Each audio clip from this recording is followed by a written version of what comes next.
नमस्कार, मैं हूं दिलीप सिन्हा और आप देख रहे हैं फोर्थ पिलर न्यूज चैनल। सरकार बनेगी तो स्त्री समृद्धि सम्मान योजना लाकर महिलाओं को सम्मान देने और गरीब महिलाओं को 3,000 रुपए देने का काम करेंगी सपा। इस सरकार में छोटी छोटी बेटियों के साथ अत्याचार बढ़ रहा है। बीजेपी पुलिस प्रशासन से झूठे लाभ लेना चाहती है कि चुनाव कैसे जिताएगी। सबसे ज्यादा महिलाओं का उत्पीड़न शोषण इस सरकार में हो रहा है। आने वाले समय में महिलाओं को 1090 और सशक्त मजबूत बनाने का काम करेंगी सपा। सपा ने पुलिस हेडक्वार्टर बनाने का काम, मौका मिला तो महिलाओं के लिए भी काम होगा। बीजेपी के दबाव में इलेक्शन कमीशन ऐसा फैसला ले रहा है। आपने देखा कुंदरकी में उस समय सीसीटीवी में जो रिकॉर्ड हुआ है, उसे निकाल ले पुलिस। जो माफियागिरी कराई जा रही है उसका खुलासा हो जाएगा। कुंदरकी में पुलिस के बड़े बड़े लोग प्राइवेट ड्रेस में वोट डाल रहे थे। अमेरिका जैसा देश बैलेट से वोट डलवा रहा है। सुनने में आया है मेरठ का चुनाव 2019 का, उस टाइम कई मशीनें खराब हो गई थी, पर्ची फोटोकॉपी कराकर दी जा रही थी। सरकार में बैठे कुछ अधिकारी हार्टलेस हो गए थे। एक बात जान लो, जो दूसरों के लिए गड्ढा खोदता है वो खुद गड्ढे में गिरता है। समाजवादी पार्टी कार्यालय पर अखिलेश यादव ने महिला सभा के साथ की बड़ी बैठक। बड़ी संख्या में पहुंची थी महिलाएं। अमेरिका जैसा देश ये क्यों कह रहा है, क्यों एडवाइजरी ऐसी जारी कर रहा है? क्योंकि यहाँ की खबरें पहुंच रही होंगी, वहां यहाँ का डेटा पहुंच रहा होगा, यहाँ की जानकारी पहुंच रही होगी। हम और आप लोग तो अभी बहुत टेक्नोलॉजी में पीछे हैं, उनके पास तो सैटेलाइट है, सैटेलाइट से सब देख लेते हैं क्या हो रहा है। तो उन्हें जानकारी है आपके डेटा की। आप छिपा सकते हो अपना डेटा, लेकिन अमेरिका जैसे लोग, वहां पर जो लोग बैठे हैं वो सब जानकारी रखते हैं। दुनिया के दूसरे देश देखने चाहिए। वेनिस, वहां गलियों को कैसे उन्होंने वैसे ही का वैसे मेंटेन किया है। फ्रांस में भी कई पुराने शहर हैं, इंग्लैंड में भी हैं, यूरोप में कई शहर ऐसे हैं जिन्होंने अपनी हेरिटेज, विरासत को कैसे संरक्षित रखा है। तो वो काम करना चाहिए। ये नहीं कि अपने लोगों को लाभ देने के लिए और जमीनों पे कब्जा करने के लिए और मंदिर के चंदे को कब्जा करने के लिए कुछ नया प्लान बना रहे हैं। ये तो आपका सारा मॉल गया है, वो सारा दुकानों का इलाका। वहां देखिए कितना आंदोलन चल रहा है वृंदावन मथुरा में। ये जमीन कब्जा करना चाहते हैं। आप अयोध्या की पता करिए, किस तरह अयोध्या के लोगों को धोखा दिया इन्होंने। उसका परिणाम क्या हुआ? ये अयोध्या हार गए। बनारस के लोग जानते होंगे, वहां बहुत सारे पुराने मंदिर थे। धरती पर इतने मंदिर किसी ने इकट्ठे नहीं तोड़े होंगे जितने भारतीय जनता पार्टी के लोगों ने तोड़ दिए। पता करिए, बनारस में गलियों में बहुत सारे मंदिर थे। और कुंभ की पोल तो खुली गई इनकी। कुंभ में सोचिए, सुनने में आया है ये भारतीय जनता पार्टी के लोग चाहते थे कि कोई घटना पहले हुई थी उससे ज्यादा संख्या ना हो, इसकी वजह से संख्या छिपाई जा रही थी। मैं धन्यवाद देना चाहता हूं और अपने पत्रकार साथियों को भी धन्यवाद दूंगा। आप की भी इच्छा है कि उसी तरह की स्टोरी करें, मैं तो आपको बधाई दूंगा। करिए उसी तरह की स्टोरी, जिससे कम से कम सच्चाई तो सामने आए कि कितने लोगों की जान गई। और सोचिए वो काला धन किसने दिया और किसके माध्यम से पहुंचाया। दुनिया का पहला उदाहरण हुआ कि काला धन पुलिस लेके जा रही है। कहीं अगर ऐसा होता हो दुनिया में तो बताओ कि काला धन पुलिस लेकर जा रही है। आखिर किसने कहा दे के आई है, किसका पैसा था ये? वो तो जो लोग हैं, आम लोग जिनके परिवार के सदस्य खोए हैं, उनके पास सबकी फोटो है, सीसीटीवी में रिकॉर्डिंग है। पब्लिक ट्रांसपोर्ट जो है लोगों के लिए बहुत अनसेफ होता जा रहा है। पहले ट्रेनों का एक्सीडेंट हो रहा था, फिर रोडवेज के बाद, अब अहमदाबाद घटना के बाद जो है 9 दिन में 84 फ्लाइट जो है वो कैंसिल हो गई है। इसमें हम लोग लोकसभा में पूछेंगे आखिरकार क्यों हो रहा है। ये जो सबसे सेफ मोड ऑफ ट्रांसपोर्ट माना जाता है वो इतना अनसेफ कैसे बनता जा रहा है? क्या कमी है? क्योंकि उसमें बहुत सारे बड़े इश्यूज भी शामिल होते हैं। सर, जैसे अयोध्या और काशी में जिस प्रकार से कॉरिडोर बनाया गया है, वैसे ही मथुरा में बनाना चाह रहे हैं मैंने कॉरिडोर। क्या तो दिया, वेनिस देखा है, गलियां कैसे संक्षिप्त होती हैं। सर, पारा नहीं मानते, हम सब लोग चलते हैं, सरकार भेज दे हम लोगों को, तो सरकार वो सब सर, दोनों मिलके। पारा वाले पुल पे आपने भी ट्वीट करा यूट्यूब है, उसमें देख सकते हैं गलियां आप लोग। सर सर वैसी की वैसे संरक्षण है, पूरी संरक्षित है, छोटी गलियां, 2 व्यक्ति निकल सकते हैं, सोचिए आप। और कितनी अच्छी बनाई इन्होंने, उसी तरह के पत्थर लगाए जो आपके पुराने लखनऊ में लगा है। अखिलेश जी, सरकारी स्कूल के मर्जर की बात चल रही है ये पढ़ाई के खिलाफ है, जिसमें हमने क्योंकि पढ़ा लिखा आदमी सवाल पूछता है, अहंकारी लोग चाहते ही नहीं कि सवाल इनसे पूछे कोई। इसमें ये हमने कई स्कूलों का कॉर्पोरेशन तो मुख्यमंत्री जी के पास मुख्यमंत्री जी कौन सा अलाइनमेंट तय करेंगे।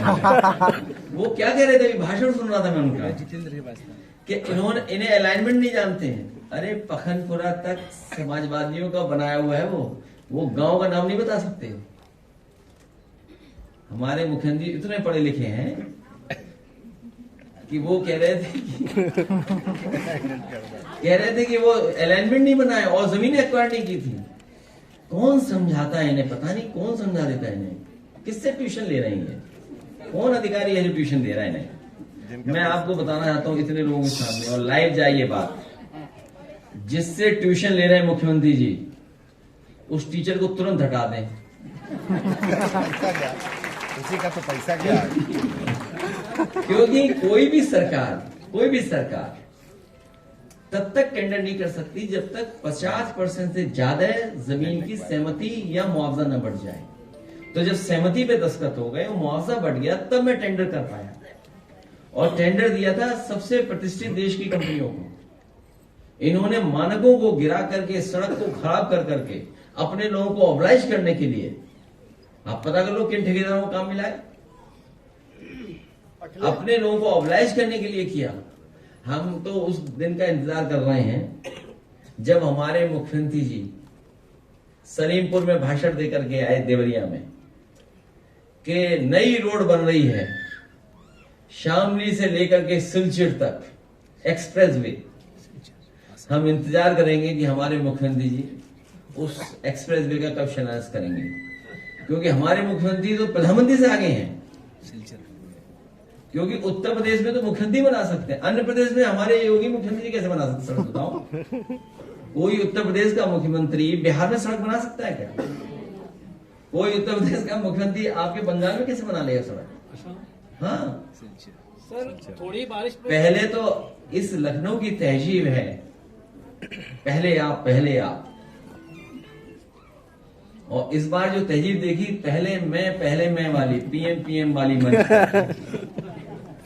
तो कौन पहले बनेगा पीएम?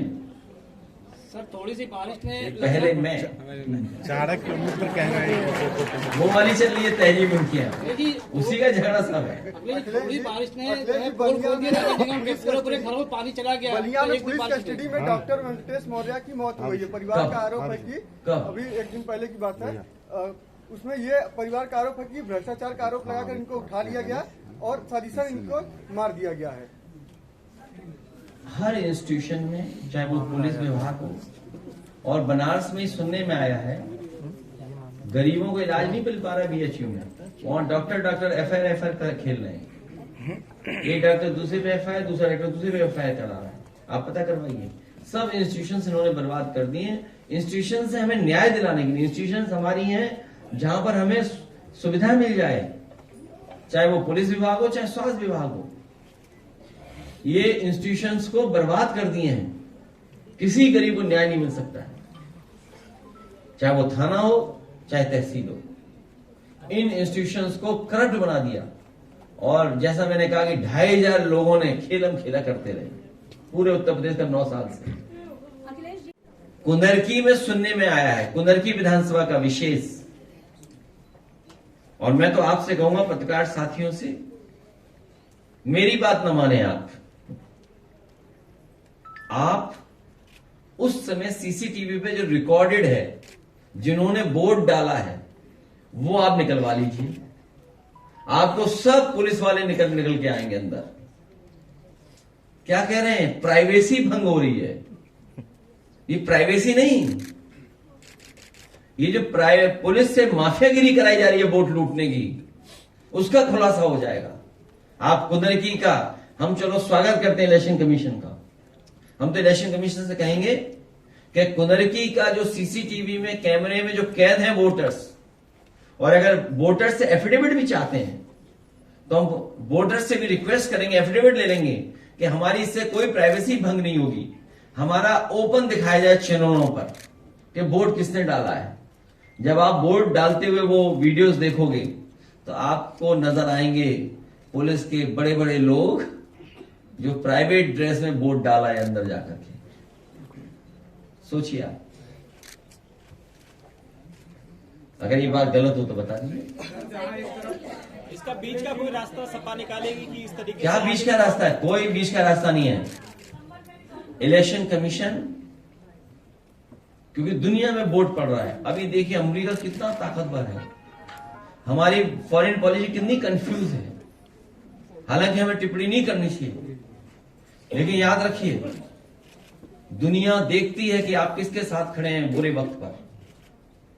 अगर आप बुरे वक्त में अपने मित्र के साथ नहीं खड़े हैं जिसने कभी आप पर एहसान किया हो, तो ये बहुत बड़ा देश की फॉरेन पॉलिसी के साथ धोखा है। हालांकि बात बड़ी कह रहा हूं मैं, लेकिन हमारा मानना यही है। तो जब अमेरिका जैसा देश बैलेट से वोट पड़वा रहा है, हमारे यहां तो लोग अभी बहुत सी चीजें जानते नहीं हैं, गलती से शेयर कर लेते हैं कुछ चीजें सोशल मीडिया पे, गलती से फॉरवर्ड कर देते हैं कुछ चीजें। अभी तो केवल हम लोग देखना और फॉरवर्ड करना, गुड मॉर्निंग सीखे व्हाट्सएप पे, अभी क्या सीखे हम लोग। तो सोचिए इतनी टेक्नोलॉजी है, आपको टेक्नोलॉजी क्यों चाहिए डेमोक्रेसी? इतनी टेक्नोलॉजी, आप पढ़ाई में अच्छी पढ़ाई कराइए, समय के हिसाब से जो टेक्नोलॉजी जो बदल रही है उसके हिसाब से कोर्सेज लाइए, लेकिन हमारा वोट डालने का तरीका बैलेट से ही होना चाहिए। वो ही पुराना मैटर है कि हमें पता हो कि हम वोट कहां डाल रहे हैं, हम कहां गुस्सा निकाल रहे हैं। मशीन की बटन दबाने से गुस्सा नहीं निकलता है। और थोड़ी सी जानकारी देते हैं, आप भी रिसर्च कर लें। सुनने में आया कि मेरठ का चुनाव 2019 का, उसमें कई ईवीएम खराब हो गई थी और वीवीपैट की पर्ची प्रिंट करके गिननी थी, फोटोकॉपी करके गिननी थी। बताइए आप।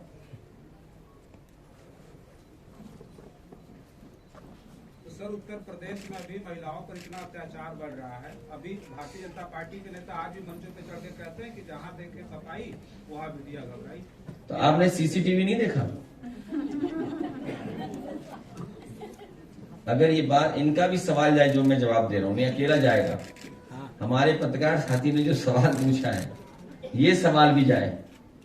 भारतीय जनता पार्टी से महिलाएं दूरियां बना रही हैं। सबसे अधिक जो है दलित पिछड़े अल्पसंख्यक हैं, तो कहीं ये पीडीए के खिलाफ है, सॉरी पीडीए के खिलाफ ही लोग। क्या ये गरीब बच्चों को शिक्षा से वंचित रखना चाहते हैं? हम तो कई बार गए हैं स्कूलों में, प्राइमरी स्कूलों में निकलते हैं तो कई बार रुके हैं। सरकार में थे तब भी, जब सरकार में नहीं थे तब भी। तो अभी गांव के सबसे गरीब परिवार के बच्चे वहां पढ़ने जाते हैं, सबसे गरीब। और जो बात आप कह रहे हो एकदम ठीक है, पीडीए परिवार के ही बच्चे वहां पढ़ने जा रहे हैं, सबसे गरीब। जो संपन्न लोग हैं या जो थोड़ा बहुत अपने संसाधन जुटा के बच्चों को अच्छा पढ़ा सकते हैं, तो सब प्राइवेट में पहुंच गए, सब अच्छे स्कूलों में पहुंचा दिए। सीबीएसई और बोर्ड के स्कूलों में पढ़ा रहे हैं, कॉन्वेंट बन गए या प्राइवेट स्कूल है वहां पढ़ रहे हैं। जो सरकार के स्कूल है वहां सबसे ज्यादा गरीब परिवार के बच्चे हैं। और आप सोचिए मर्जर के बाद बेटियां कैसे जाएंगी स्कूल पढ़ने, उनके लिए सुरक्षा क्या इंतजाम होगा। जब लखनऊ जैसे शहर में, अयोध्या जैसे शहर में घटनाएं बेटियों के साथ हो रही, जो 4 साल की, 6 साल की, 7 साल की, 8 साल की, उनके साथ, इन पे कोई काम नहीं है बीजेपी पे। अच्छा काम दे दो, काम खराब करवा लो। अब आप बताइए, आप भी न्यूज नहीं चलाते हो? जो वो गोरखपुर लिंक शुरू हुआ है, 4 लेन है, रात में बंद कर दिया, नहीं उतर सकते यहाँ, मिट्टी डाल दी। हाँ देखिए, सही बोल रही है हमारी, ये चल के उसी से तो नहीं आई।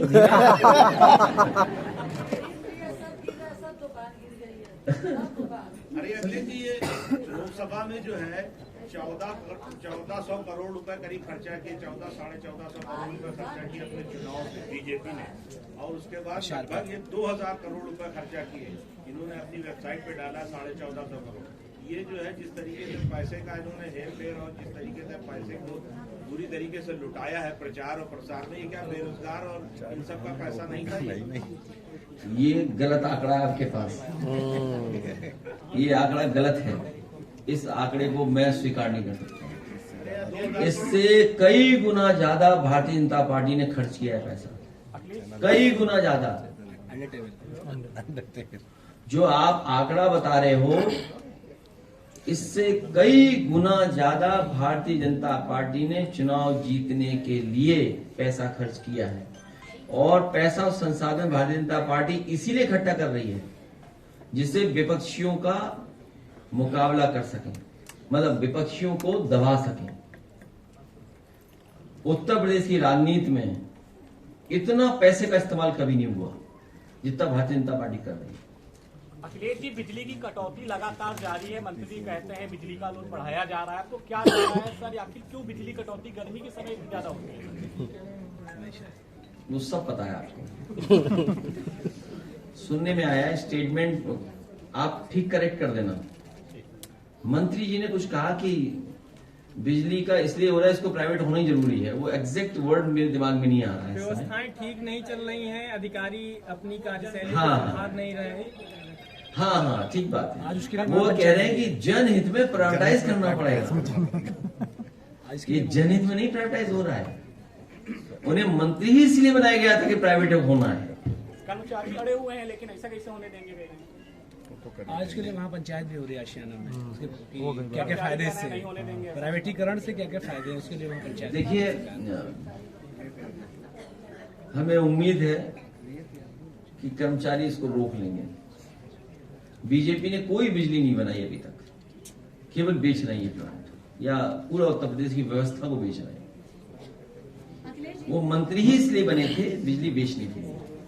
दोनों पदाधिकारी और संगठन के लोगों का मैं धन्यवाद देता हूं कि बड़ी संख्या में इनके पदाधिकारी और इनके सदस्यगण ने आपस में बैठ करके कुछ बातचीत की है, सुझाव दिए हैं, और मुझे उम्मीद है कि जो लोग नहीं बोल पाए हैं वो अपना लिख करके पार्टी को सुझाव पहुंचा देंगे, जिससे संगठन और पार्टी के कार्यक्रमों की नीतियों का कैसे प्रचार हो।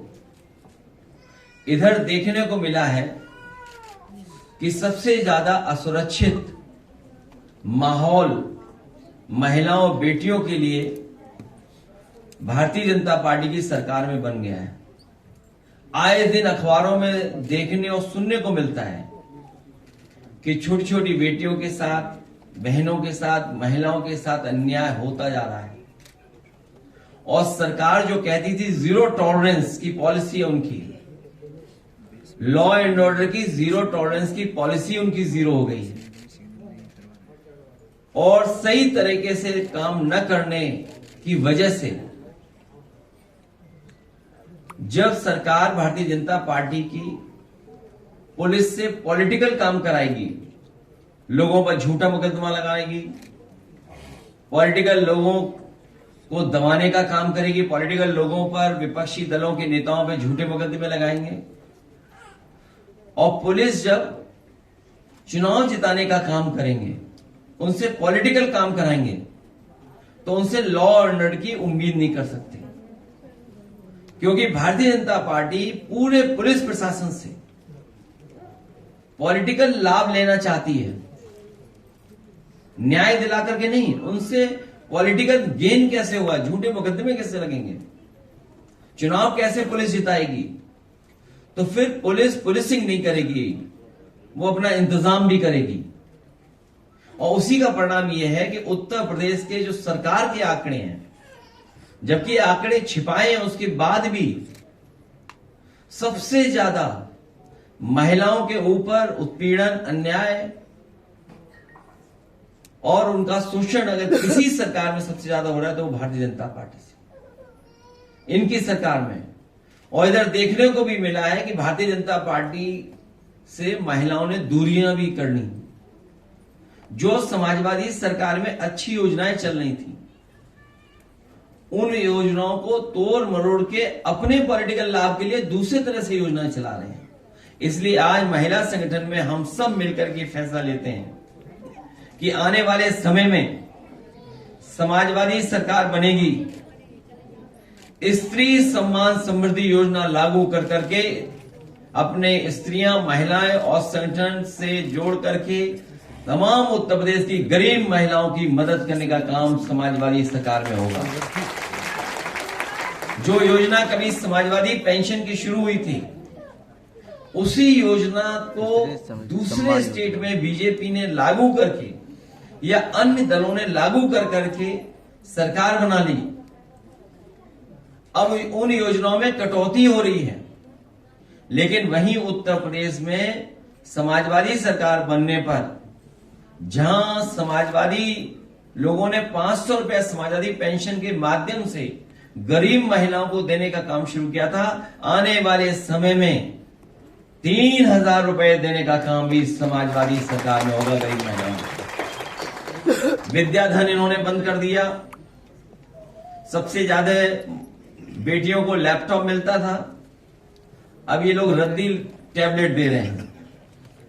सुरक्षा के लिए विशेष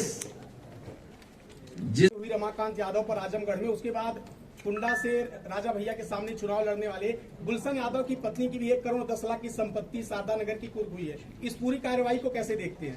भारतीय जनता पार्टी हम लोगों को फ्री ट्यूशन दे रही है बस।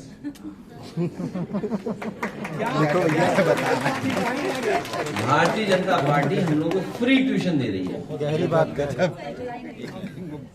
गहरी बात कर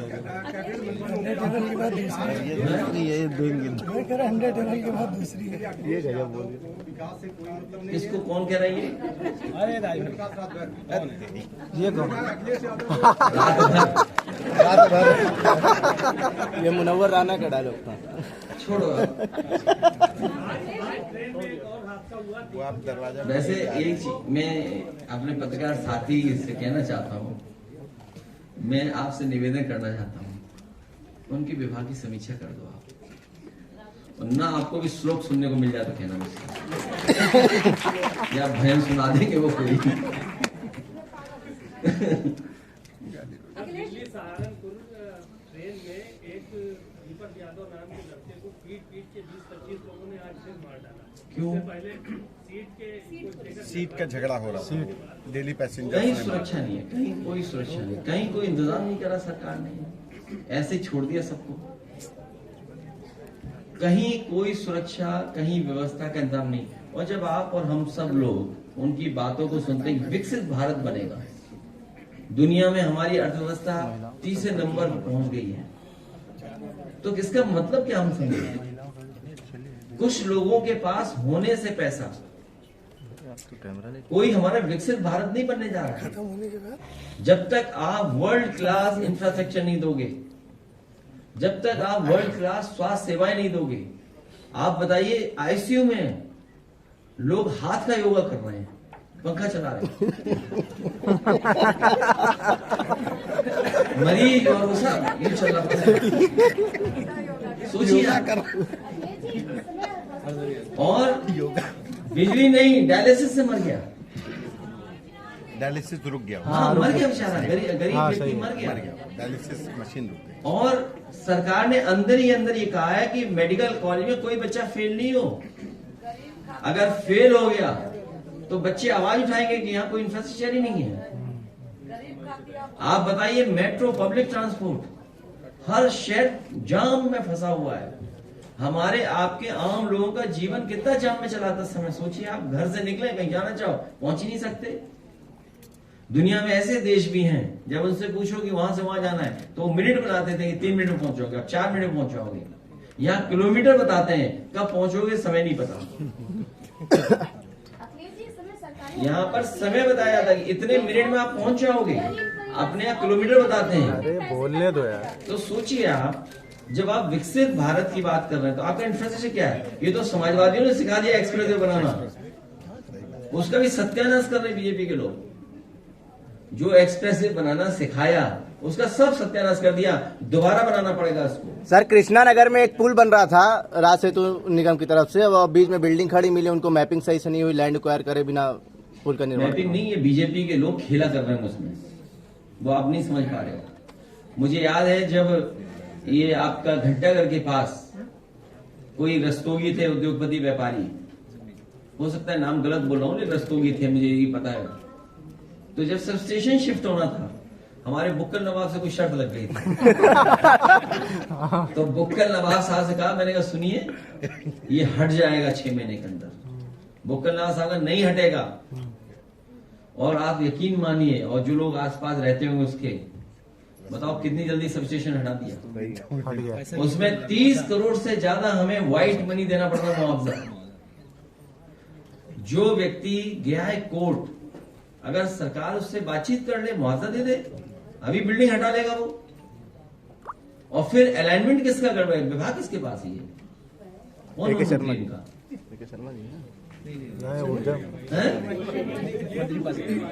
कौन है फिर?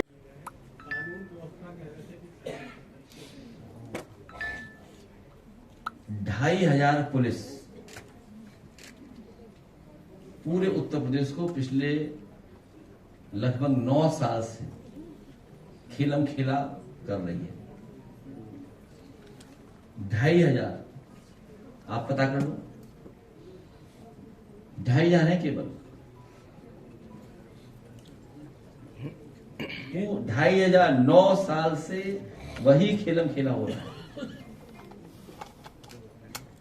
ये जो नई भर्ती हुई है यूपी सिपाही भर्ती, इसमें जो नए रंगरूट है वो जब अपने पुलिस लाइन पहुंच रहे हैं, घर से निकल रहे हैं तो रील बना रहे हैं, और इसको लेकर पुलिस विभाग ने उनको निर्देशित किया है। तो किस तरह से सर इसको देखते हैं, सोशल मीडिया का क्या ये इस सूची से पहुंचते? अब हम तो सरकार में नहीं, हम क्या कह सकते हैं? हम सरकार में हम कुछ नहीं कहते हैं, हम किसी के खिलाफ नहीं है। इजराइल और ईरान के बीच में जो युद्ध हो रहा है, सुबह अमेरिका भी उसमें कूद गया, तो क्या विश्व युद्ध की तरफ बढ़ रहा है? भारत का स्टैंड क्यों नहीं क्लियर हो पा रहा है? भारत को अपना स्टैंड साफ कर देना चाहिए, और इस समय के जो सहयोग और समर्थन होता है हमेशा हमेशा याद किया जाता है। इसी मैंने कहा, मित्र की पहचान बुरे समय पर होती है, अच्छे समय पर तो सब मित्र हैं। अमेठी से एक वीडियो आ रहा है जिसमें सरकारी जो बोरियां, अनाज की जो बोरियां हैं उनमें मिट्टी निकल रही है। बताओ 9 साल बाद आया वीडियो, ये तो पहले ही साल आ जाना चाहिए था। इतना लेट क्यों आया, उस आदमी ने क्यों लेट भेजा? इस पर कार्रवाई होनी चाहिए। जिसने बोरी में चोरी या बोरी में मिलावट, बताओ बोरी में चोरी कब से चल रही है? पहले 5 किलो, फिर 5 किलो। और याद है आपको, महंगाई समझाते थे कि पार्ले जी का बिस्किट कितना बड़ा होता था, पैकेट कितना बड़ा होता था, याद कीजिए। अब कितना बड़ा पैकेट मिलता है, लेकिन सब जानते हैं ये सब महंगाई और मुनाफे का चक्कर है। जैसे जैसे महंगाई बढ़ रही है, वो कंपनियां अपना मुनाफा नहीं कर रही कम। और ये जो बोरी की चोरी और बोरी की मिलावट, ये पहले दिन से हो रही है। जिस तरह विभागों में झगड़ा है, मान लो किस मंत्री जी के पास है ये विभाग, किसके पास है विभाग? शर्मा जी के पास, सतीश शर्मा। उन्हीं पे कुछ मत, एक ही शर्मा। सब बिक जाएगा, देख लेना, आप यकीन मानिए, सब बिक जाएगा। कितना मना करें बताओ? प्लासियो मॉल बना गया, वो बिक गया। उनके ही डिप्टी सीएम ने चिट्ठी लिखी कि गलत बिका है। याद कीजिए आप लोग, जब प्लासियो मॉल बिका तो उन्हीं के एक डिप्टी सीएम ने लिखा कि ये गलत बिक रहा है, बिक गया। वो हमारा एक कैफे का इलाका है जहां किसान बाजार था, वो होटल बन गया, किसानों की जगह बन गया। सुनने में आया कि जेपीएनआईसी पीपीपी पे देना चाहते थे, लेकिन वो घबरा गए समाजवादियों से, तो इसलिए पीपीपी नहीं दिया। हमने एक ऑफर दिया उन्हें, और मैं कहूंगा चौधरी साहब से कि कुछ कानूनी तरीका पता कर लें, एक चिट्ठी पार्टी कार्यालय जरूर चली जाए कि अगर जेपीएनआईसी बेचना चाहे तो हम लोग खरीदना चाहते हैं। एक चिट्ठी चली जाए एनडीवीसी को कि अगर उनके पास कोई तरीका अपना रहे हो, कोई और तरीका हो, जैसे आपने मॉल बेचा, जैसे आपने वो किसान बाजार वाला दिया अपने किसी खासम खास व्यक्ति को, तो हम उसी तरीके से अंडर टेबल भी सब कुछ स्वीकार करेंगे और कृपा हमें दे दो जेपी नाइक से। नहीं कोई है नया स्कीम है अंडर टेबल। लखनऊ में सहारा बाजार खाली कराया गया है पूरा और बिना किसी नोटिस और सूचना के, और बोला गया 90 साल की लीज पर था और 40 में इसको जहां जमीन दिखती है भारतीय जनता पार्टी वहां कब्जा कर लेती है। ये भारतीय जमीनी पार्टी है। जहां कीमती जमीन इन्हें दिखाई देगी, जहां पर कुछ लाभ वाली जगह है, आप वृंदावन देखिए। मैं तो कहूंगा क्यूटो तो नहीं बन पाया, हालांकि हमारी पार्टी के बहुत से लोग मना करते हैं। कभी अन्य प्रदेशों ने देख करके उस तरह की योजना बनाने का काम किया। 1090 कुछ दिन पहले इसकी योजना के बहुत सारे लोग तारीफ करते थे। उस योजनाओं को खत्म करने के लिए बजट और तमाम असुविधाएं पैदा की, जिसके कारण 1090 उतनी इफेक्टिव नहीं बची जितनी इफेक्टिव थी। आने वाले समय में महिलाओं की सुरक्षा के लिए हम लोग 1090 और सशक्त कर करके और मजबूत बनाने का काम करेंगे। हम सबने बैठ करके ये भी याद किया, पंचायती राज में आरक्षण लागू करने का काम समाजवादियों का नेताजी का फैसला था। उसका परिणाम ये हुआ कि बड़ी संख्या में महिलाएं प्रधान और पंचायती राज के अलग अलग स्तर पर चुनाव जीत करके आएंगी। सदस्य भी बड़े पैमाने पे बनी, जिला पंचायत अध्यक्ष भी बड़े पैमाने पे बनी। अगर किसी ने पॉलिटिकल सशक्तिकरण और उनको आगे बढ़ाने का काम किया तो समाजवादी लोगों ने आरक्षण देकर के बढ़ाने का काम किया। और हमें उम्मीद है कि जब 27 में सरकार समाजवादियों की बन जाएगी और जब महिला आरक्षण लागू होगा तो बड़े पैमाने पर संगठन की महिलाओं को भी चुनाव लड़ने का मौका मिलेगा। रजिस्ट्रेशन हुआ करता था, जमीन की रजिस्ट्री हुआ करती थी। उस समय रजिस्ट्री की फीस को कम करने का काम समाजवादी सरकार में हुआ था। ऐसी तमाम सुविधाएं योजनाओं चलाने का काम किया था। आने वाले समय में अगर पुलिस में स्ट्रक्चरल चेंज भी करना पड़ा, आने वाले समय में स्ट्रक्चरल चेंज भी अगर महिलाएं जो पुलिस कांस्टेबल उनको काम करने के लिए करना पड़ा, तो समाजवादी सरकार में जिस तरीके से हम लोगों ने पुलिस हेडक्वार्टर बनाया, तो महिलाओं की सुरक्षा के लिए भी अगर कोई बड़ा फैसला लेकर के हम लोगों को काम करना पड़ेगा तो वो काम करने का काम हम लोग करेंगे। एक बार फिर संगठन के लोगों को बहुत बहुत धन्यवाद और बहुत बहुत बधाई देता हूँ। ये जो चुनाव आयोग ने जो है एक अपना नियम बदला है, उसने क्या किया है कि 45 दिन में सारी फोटो और वीडियोग्राफी डिलीट कर देंगे, जबकि वो 1 साल तक रखी रहती है। तो ये कहीं ऐसा तो नहीं कि इनकी कोई बहुत बड़ी चाल होगी? इसका विरोध और इसके पक्ष में, अपने विचारों के पक्ष में और सुझाव के पक्ष में हम ये बात रखेंगे। अगर डेटा ही स्टोर कहां करना ये सवाल है, पूरे देश में हर घर हर दुकान में सीसीटीवी लगी हुई है, हर घर में स्टोर हो रहा है डेटा। और ये सरकार तो दावा करती है, अपने उत्तर प्रदेश की सरकार, कि सबसे बड़े डेटा सेंटर बन रहे हैं। और इधर देश में भी कुछ योजनाएं स्टेट गवर्नमेंट ऐसी ला रही जिससे कि विशेष पैकेज दिया जा रहा है डेटा सेंटर वालों को। तो जब इतने बड़े बड़े डेटा सेंटर बन रहे हैं, न कितने बड़े पैमाने पे डेटा स्टोर होगा। जो सबसे महत्वपूर्ण चीज है कि इलेक्शन का डेटा सुरक्षित रहे, स्टोर्ड रहे। अगर कभी कोई शिकायत हो, उस शिकायत पर कुछ कार्रवाई कर सकें। मुझे तो ऐसा महसूस हो रहा है कि भारतीय जनता पार्टी के दबाव में इलेक्शन कमीशन ऐसा फैसला ले रहा है, क्योंकि उत्तर प्रदेश में हमने देखा था, इनकी पुलिस कुछ वर्दी में, कुछ प्राइवेट ड्रेस में वोटर्स को धमका रहे थे। अगर वोटर निकल करके आ रहा था तो पहले तो प्राइवेट ड्रेस वाले रोकते थे, और अगर वो रोकने में कामयाब नहीं होते थे तो वर्दी वाले रोक लेते थे। और एक ऐसा समय हमने देखा, हम उन अपनी माताओं बहनों को बधाई देना चाहते हैं, जब पुलिस का अधिकारी रिवॉल्वर तान रहा था तो हमारी माताएं घबराई नहीं, बहनें घबराई नहीं।